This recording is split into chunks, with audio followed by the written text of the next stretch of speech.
रवि श्रीवास्तव जी। राधे राधे। क्षमा कीजिएगा महाराज जी, हम बार-बार इस इन प्रश्नों को आपके आगे इसलिए रख रहे हैं जैसे पिछले बैच में हुआ था, ये इनका भी सेम प्रश्न है। कुछ इनका थोड़ा-सा महाराज जी कह रहे हैं कि अपने संपूर्ण सेवा काल में सरकार की कल्याणकारी योजनाओं को श्रमिकों के हित में ईमानदारी से संपादित किया और अपने अधीनस्थ राजपत्रित अधिकारी, महाराज जी इनका भाव ये है कि इन्होंने बहुत अच्छे से किया, परंतु बाद में पता चला कि जो इनके अधीनस्थ अधिकारियों द्वारा जो जिनको लाभ मिलना चाहिए था उसमें कुछ गड़बड़ी पाई गई और पात्रों को पात्र पात्र बना के भर्ती करा दिए गए हैं, जो भी है। हाँ जी। जब मेरे द्वारा कार्रवाई की गई तो मेरे ऊपर अनर्गल दोषारोपण किया जा रहा है और किया छवि जा खराब रहा कर रहे हैं। हाँ। महाराज जी इनका ये भाव है कि ईश्वर की शरणागति होने और सही करने के बावजूद भी क्या इसे अपने पूर्व के जन्म का प्रारब्ध फल मान लूं, या महाराज नहीं, जी मेरा भाव इसमें क्या इसमें है? ये मानना है कि जैसे साक्षात धर्मराज के अवतार हैं, धर्मराज युधिष्ठिर सीधे धर्मराज से युधिष्ठिर रूप में आए हुए हैं और उनके द्वारा कोई अधर्माचरण भूल के भी नहीं हो सकता, लेकिन उनके साथ छल किया गया, कपट किया गया। कितना, इतना किस, मतलब सोचने में हृदय घबरा जाता है। और भगवान के महान भक्त हैं, पांचों पांडव महान भक्त हैं। द्रौपदी जी कोई स्त्री से प्रकट हुई कन्या नहीं, यज्ञशाला अग्नि से प्रकट हुई, लेकिन परिस्थिति ऐसी फंसा दी गई कि पांचों सर झुकाए बैठे और पांचों महाबली हैं, महाभागवत हैं, श्री कृष्ण के प्राण प्यारे पांचों हैं। ऐसे परिणामतः उन महापुरुषों को बड़ा दुख भोगना पड़ा। 12 वर्ष का वनवास, 1 वर्ष का अज्ञातवास, लेकिन वो अपने धर्म से विचलित नहीं हुए, वो सत्य से विचलित नहीं हुए। परिणामतः हस्तिनापुर के चक्रवर्ती सम्राट पद पर महाराज युधिष्ठिर का अभिषेक हुआ और कौरवों का विनाश हुआ। ये जो अज्ञानी जन पद का दुरुपयोग करते हैं, लौकिक सुख, लौकिक मान्यता, लौकिक उन्नति में वो सुख देखने वाले, तो जब कोई धर्म से चलता है तो उनकी उस सोच में बाधा पड़ती है, तो उसको वो नीचा दिखाने के लिए ऐसा ही कृत्य करते हैं। आपके पहले भी एक अभी अगले बैच में जो था उसमें एक पुलिस के जन ऐसा, और ऐसे ही पदाधिकारी एक कल भी ऐसे। तो ये रोग बहुत जोर से बढ़ रहा है, क्योंकि आजकल पढ़ाई लिखाई आधुनिकता की गई, आधुनिकता की पढ़ाई लिखाई, अध्यात्म का परिचय नहीं है। आधुनिकता में माता पिता के द्वारा बहुत धन खर्चा किया गया, वो बड़ी मुश्किल से उस पद को पाए हैं। अब उस पद का वो दुरुपयोग हो या सदुपयोग, उनसे इससे मतलब नहीं, अब उनको धन की पूर्ति करनी है। अब इसलिए जो छोटे उनके अधिकार में हैं, अगर वो धर्म से चलना चाहते हैं तो वो रो के बोल रहे थे, अभी जो आपके पीछे आए थे, हाँ वो रो के बोल रहे थे कि मेरे साथ क्या क्या गलत हुआ, मैं आपको कैसे बताऊं कि आज भी मैं सत्य को नहीं छोड़ रहा, चाहे मेरे प्राण चले जाएं, पर मुझे बहुत सताया जा रहा है हमारे ऊपर अधिकारियों से। अब मैं क्या कर सकता हूं? तो फिर हमको यही बोलना पड़ा कि आप सत्य पे ही लगे रहना, भले नौकरी छूट जाए, भले। अब देखो, जो राष्ट्र सेवा का भाव रखता है, जो धर्म से चलना चाहता है, अब उसके बड़े अधिकारी यदि उसको इस तरह पीड़ित करेंगे तो कैसे वो धर्म से चल पाएगा? अब वो नौकरी छोड़ता है तो इतना बड़ा परिवार, बच्चा बच्ची, पढ़ाई लिखाई कैसे चल पाएगी?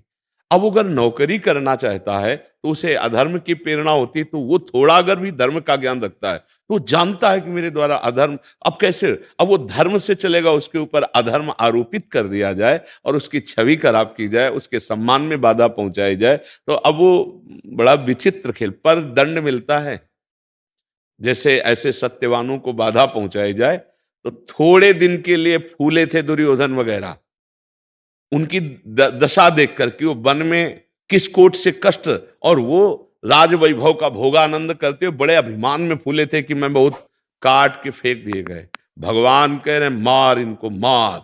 और उस पक्ष में बड़े बड़े महात्मा हैं, परम भागवताचार्य भीष्म जी, द्रोणाचार्य जी, कृपाचार्य जी, कोई साधारण हस्तियां हैं ये अगर अपनी प्रत्यंचा चढ़ाकर धनुष में खड़े हो जाते, त्रिभुवन में कोई जोड़ नहीं। भीष्म पितामह जैसे महापुरुष, द्रोणाचार्य जैसे महापुरुष, पर सबको अधर्म के पक्ष में खड़े थे। तो मुझे लगता है आपको धैर्यवान रहना है, आपको तनिक भी विचलित नहीं होना है, और आपकी छवि जितनी खराब करेंगे उससे कई गुना बढ़कर प्रकाशित भगवान करेंगे। थोड़ा थोड़ा समय लगता है, बस आप धैर्य से रहना, विचलित मत होना। और आंसू भी सूख गए हैं प्रभु हाँ भगवान वहाँ का। परिस्थिति महाराज को जी, दोनों तरफ से है महाराज जी। हाँ जैसे आपने पिछले उसमें आपको हमारे द्वारा आपको बताया गया था कि उनके उच्चाधिकारी हाँ इनके अधीनस्थ जो थे हाँ हाँ नीचे वाले कर दें बिल्कुल तो वो बिल्कुल भी इन पे इल्जाम है, या हाँ नीचे वाला नहीं करना चाहे ऊपर वाला और करे तो वो हाँ भी, तो दोनों हाँ तरफ से महाराज जी। बिल्कुल हाँ। अब वो मतलब जब तक अध्यात्म का ज्ञान नहीं है तो भौतिकवाद में ही हमारी बुद्धि रहती है ना, कि अगर हम इतना ये दिखा देंगे तो हमारी उन्नति हो जाएगी, ऐसा कर लेंगे तो इतना धन प्राप्त हो जाए। ये जो भौतिक प्राकृतिक उन्नति का विषय केवल दिमाग में रह जाता है, फिर कोई भी पाप हो सकता है, कोई भी अधर्म हो सकता है, कोई छोटा हो या बड़ा हो। अगर हम अध्यात्म को नहीं जानते हैं, धर्म को नहीं जानते हैं, सत्य को नहीं मानते हैं, तो फिर उससे त्रुटि चाहे छोटा हो चाहे बड़ा, त्रुटि ही त्रुटि होगी। क्योंकि जब ड्राइवर नशे में है तो कहीं भी गाड़ी ठोक सकता है। ये बुद्धि रूपी ड्राइवर नशे में हो गया, धन के, पद के, नाना प्रकार की भोग सामग्री, अब वो गिराएगा ही गिराएगा, उसको कुछ समझ में नहीं आएगा। जैसे हाथ जोड़ के समझाया भी जाए तो नहीं समझेगा। जैसे दुर्योधन को भगवान समझा रहे हैं, भगवान कि इंद्रप्रस्थ का राज्य युधिष्ठिर को दे दो, हस्तिनापुर का आप ले लो। नहीं, तो बोले 5 गांव पांचों पांडवों को दे दो, कुछ नहीं होगा, मैं संभाल लूंगा। तो उनका सुई की नोक भर नहीं देंगे। भगवान के समझाने पर दुष्ट लोग नहीं समझते हैं। फिर जो समझाने की भाषा भगवान की आती है, तिनकर काल रूप में भ्राता, तो अपने आप सब समझ जाते हैं। कोई भी मनुष्य हो, यहाँ अविनाशी नहीं है शरीर। तुम्हारे पास कुछ नहीं जाएगा, चाहे जितना बैंक बैलेंस कर लो, चाहे जितने बड़े पदाधिकारी हो, जो पापाचरण कर रहे हो वही लाद के जाओगे, यहां भी दुखी और परलोक में भी दुखी। जो थोड़ा धर्म से चलना चाहता है, तो मुझे लगता है कि अगर मैं धर्म से न चल पाऊं तो उसको तो सपोर्ट दे दूं, ये भाई तू ही धर्म से चल रहा है, मेरी तो क्षमता नहीं कि मैं धर्म से चलूं, लेकिन मैं तेरा विरोध नहीं करूंगा, तो धर्म से चल, इतनी बुद्धि शुद्ध हो जाए तो काम बन जाए। पर वो जब धनाभिलाषी पदाभिमानी होता है तो फिर उसकी बुद्धि भ्रष्ट हो जाती है। और नाम जप के लिए इसीलिए हम प्रार्थना करते हैं कि नाम जप के बिना बुद्धि का शुद्ध होना असंभव है। अगर हम नाम जप करें तो सही माने में बुद्धि शुद्ध हो जाएगी, सही माने में हम सुखी हो जाएंगे। आप धैर्यवान बनिए, कोई कुछ नहीं बिगाड़ सकता। ये तो परिणाम में हम बता रहे हैं। वर्तमान की परिस्थिति में दुखद परिस्थिति आ सकती है, लेकिन परिणाम की परिस्थिति में सत्य ही विजय को प्राप्त होता है। धर्मो रक्षति रक्षिता, धर्म उसकी रक्षा करता है। आज तक इतिहास साक्षी है, कभी धर्मात्मा और सत्यवान का नाश नहीं हुआ। अधर्मी फूले हैं जरूर कुछ दिनों के लिए, लेकिन जड़ से नष्ट हो गए हैं। चाहे वो दशानन हो, चाहे वो शास्त्राबाहु अर्जुन हो, या कोई भी हो, थोड़े दिनों के लिए फूला और इसके बाद फिर नष्ट हो गया, जब अपने कर्तव्य को भूल। अब कोई था क्या त्रिभुवन में रावण का सामना करने वाला? काट के फेंक दिया भगवान ने। ऐसे बंदर जो है लात से जैसे वो बाल खेलते हैं ना, ऐसे मारते थे रावण की खोपड़ियों, क्योंकि सैकड़ों बार काटी गई थी खोपड़ियां, तो बहुत सी खोपड़ी थी। तब मंदोदरी ऐसे छाती में हाथ रख के रावण के कहा, राम विमुख हस हाल तुम्हारा, रहा न कोकुल रोवनिहारा। जब वो दंड देता है ना मालिक, गाड़ी में बैठे हैं, शीशा लाख है और आग लग गई, अब निकलने का अवसर नहीं, उसी में भुन गए।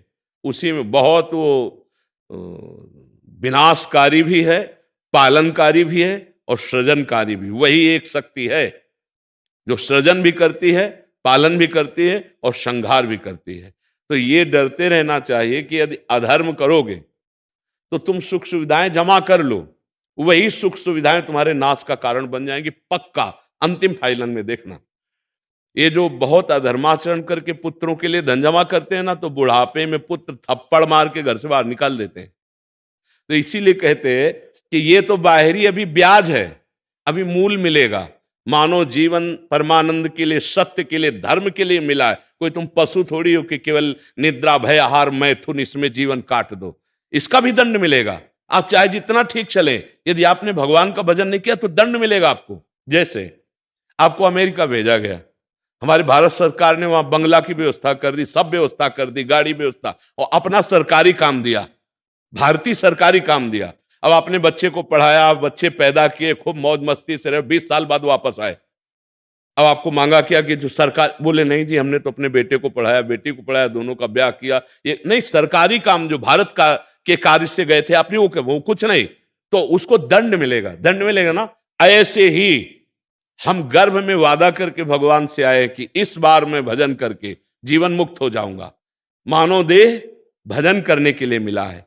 जो न तरय भवसागर अस समाज नर पाए, स्वति निंदक मंदमति आत्महनन गति जाए।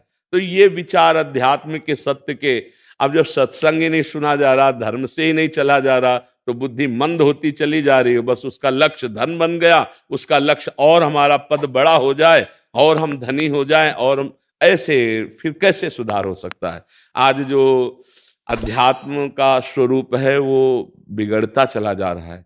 अगर हम अध्यात्म को जानते भी हैं तो उसे हम बेचना शुरू कर दिए हैं। अध्यात्म कभी पैसे से नहीं खरीदा जा सकता और पैसे से कभी अध्यात्म नहीं मिलता।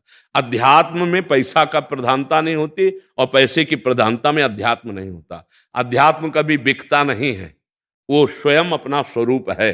अपने आचरणों को सुधारना अध्यात्म है। अगर ये समझा जाए कि पैसे देकर हम अध्यात्म सुनियावें, पैसे देकर हम अध्यात्म ध्यान कर लें, पैसे देकर हमें ज्ञान प्राप्त हो जाए, तो कुछ नहीं, जीरो पे जीरो, और पैसे का महत्व ऊपर से और बढ़ जाएगा। अध्यात्म होता है स्वरूपगत, अर्थात परम स्वतंत्र और फ्री। ये भगवान का मार्ग है। तो हम अपने आचरणों को सुधारें, हम अपने भाव को सुधारें, हम थोड़ा अध्यात्म को समझें, तो जो नहीं समझ रहे वो तुम्हारा कुछ बिगाड़ नहीं सकते। और आप सत्य से चलिए, भगवान रक्षक को, जिसके भगवान रक्षक हैं, त्रिभुवन में आज तक कोई बिगाड़ नहीं पाया। इतने दिव्यास्त्र मारे गए अर्जुन के ऊपर, खरोंच नहीं आई अर्जुन के। दिव्यास्त्र जो भस्म कर दे, मैं रथ सहित, आग्नेयास्त्र, वरुणास्त्र, बड़े बड़े दिव्यास्त्र। भीष्म पितामह द्रोणाचार्य दिव्यास्त्रों के आचार्य हैं। तो जब युद्ध हो गया तो अर्जुन से कहा तुम नीचे उतरो, तो उनका आज तक तो ऐसा नहीं हुआ, क्योंकि सारथी पद में आप हैं, आप पहले नीचे उतरते हैं। बोले जो मैं कह रहा हूं आज्ञा कर रहा हूं। अर्जुन नीचे उतरे, जय भगवान उतरे, भस्म हो गया, रथ ही भस्म हो। बोले प्रभु, बोले ये तो पहले ही भस्म हो गया था दिव्यास्त्रों से, मेरे कारण ये रुका हुआ था। तो आप सच्ची मानिए, हमारे प्रभु जैसे अर्जुन को प्यार करते हैं वैसे हर जीव को प्यार करते हैं। पर जब दुर्योधन के आचरण वाला बन जाता है तो भगवान फिर उसका विनाश कर देते हैं। तिनकर काल रूप में भरता। तो धर्म से चलने वाले को कभी डरना नहीं चाहिए, धर्म छोड़ना नहीं चाहिए। एक दिन जरूर तुम्हारी विजय होगी और तुम्हें कोई नीचा नहीं दिखा सकता, ये पक्की बात समझ लो। नीचा दिखाने वाले को खुद भगवान ऐसा फंसा के नीचा दिखाएंगे, अरे वो बड़े लीला बिहारी है, तुम्हारे हाथ से अनजाने में ऐसा कर्म करवा देंगे, तुम्हें भोगना पड़ेगा। हम कहते हैं इसलिए कि नाम जप करो, धर्म से चलो। कोई पाप ऐसा है जो कोई नहीं जानता है, वो तुम्हें खा जाएगा, समय आने पर नष्ट कर देगा। डरो पाप करने से। जैसे है कि हमारा तो कोई खुला नहीं और सब चल रहा है, आज चल रहा है, जब कल वो फल देगा ना तब विध्वंस हो जाएगा, कुछ भी तुम्हारे हाथ में नहीं रह जाएगा। तो आप तो सत्य पे चलने की बात, धर्म के चलने की बात अपने मन में ठाने, तो आप डरिएगा नहीं, ना छोटा बिगाड़ सकता है ना बड़ा बिगाड़ सकता है, क्योंकि छोटे बड़े सब उसी के आकाश के अंतर्गत है जिसको आप देख रहे हो। और जो आकाश का भी अवकाश है वो है परमात्मा, जो ईश्वरों का भी ईश्वर, सब शासकों का शासक है। वो जब न्यायाधीश न्याय करता है तो कोई भी हो फिर उसके आगे नहीं चलता। इसलिए उसका भरोसा रखो, जो सबका ईश्वर, सबका मालिक है, सत्य है, धर्म है, वो कभी झुकता नहीं। आप ध्यान रखना, धर्मवान अधर्म से कभी झुक नहीं सकता, पक्का। कोई भी अधर्मिक चाहे जितने बड़े पद में, उसे तोड़ नहीं सकता। धर्म का एक बहुत बड़ा स्वरूप होता है और धर्म तत्काल परास्त करता है अधर्मी को, उसका प्रभाव। सम्राट अकबर यहां आया आगरे में, तो देखा यहां ब्रज के सब जितने, तो तिलक कंठी, तो उसको जलन सी हुई और उसने कहा कल से जो दरबार में तिलक लगा के आएगा उसके मस्तक को आग के गोले से दाग दिया जाएगा। सम्राट का फरमान। अगर गले में कंठी बांध के आया तो गला काट दिया जाएगा। अब जो लगा के सब आते थे, सो दूसरे दिन मधुकर शाह, हरिराम व्यास जी के शिष्य, महाभागवत राजा, ओरछा के राजा थे मधुकर शाह जी। उन्होंने सोचा कि तिलक तो भगवान का है और ये एक मुल्क का बादशाह है और मैं अनंत मुल्कों के बादशाह का दासत्व लगाए हूं, क्या मैं इसकी धमकी से छोड़ दूं? गर्दन ही तो कटेगी ना। तो पहले तो अंगरखी पहन करके जाते थे ऊपर, उस दिन अंगरखी भी उतार दी, केवल धोती, 12 तिलक, बड़े बड़े 12 तिलक लगाए, खुला, मोटी कंठी की माला और तलवार खोसी और पहुंच गए। अकबर ने देखते ही कहा, ए मधुकर शाह, तुमने फरमान नहीं सुना था? बोले सुना था। तलवार खींची और कहा आप एक मुल्क के बादशाह और ये तिलक अनंत मुल्कों के बादशाह का है, पहले मेरी गर्दन उतारने के पहले हमसे युद्ध करना होगा। कौन है इसमें? ओ बबर शेर जैसे दहाड़ रहा हो, मानो नरसिंह भगवान का आवेश हो। कांप गया अकबर, तत्काल कहा अरे अरे मधुकर शाह, मैं तो ये परीक्षा ले रहा था कि वास्तविक तिलक धारण करने वाला कौन। धन्य हो तुम, धन्य हो। सभा में बोलने लगा धन्य हो तुम, धन्य हो। आज से हमारा तुम्हारे ऊपर बहुत कृपा रही। बोलो क्या तुम्हारी इच्छा है? बोले किसी के भी कंठे तिलक लगाने का रोक ना हो और ब्रजमंडल में कभी कोई शिकार ना करे तुम्हारा आदमी। जो जो चाह लिखवा लिया। अगर अपनी निष्ठा है तो डाउन हो गया वो, और निष्ठा नहीं है तो कितने ऐसे कि भैया आप गर्दन न कट जाए तिलक नहीं लग। अपने धर्म और सत्य पे चलने वाले को भय उपस्थित किया जाता है, लेकिन वो भय निष्ठावान को परास्त नहीं कर सकता, कहीं भी किसी भी पद में हो।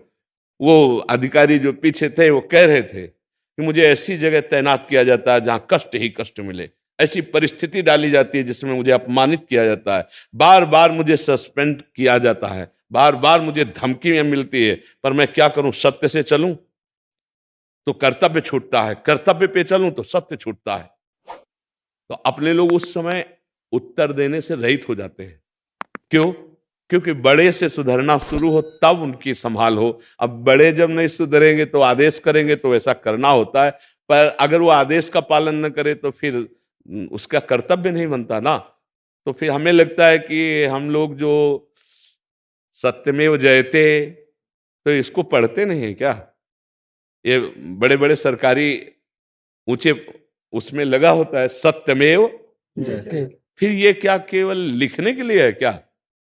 बस यही हमें थोड़ा समझना है कि जो भी वो सत्यमेव जयते के लिए है, अब वो सत्यमेव जयते को ना समझने के कारण हम अर्थ प्रधान, पद प्रधान, भोग प्रधान बुद्धि होने के कारण अपना जीवन बर्बाद कर लेते हैं। नहीं तो जो जहां है वो अपने कर्तव्य का ठीक पालन करे और नाम जप करे तो उसको वही भगवत प्राप्ति होगी जो एक योगी को होती है। सत्य मानिएगा, हमारे भगवान की पूरी सृष्टि है और उनकी हर पद, हर कर्तव्य कर्म उन्हीं की सेवा है। वह नाम जप करते हुए अपने कर्तव्य का पालन करे तो वहीं से उसको भगवत प्राप्ति हो जाए। पर अध्यात्म को न जानने के कारण ऐसी दुर्गति होती है, ऐसी गलतियां होती रहती है। पर आप झुकिएगा नहीं, आप अपने मार्ग पे चलिए।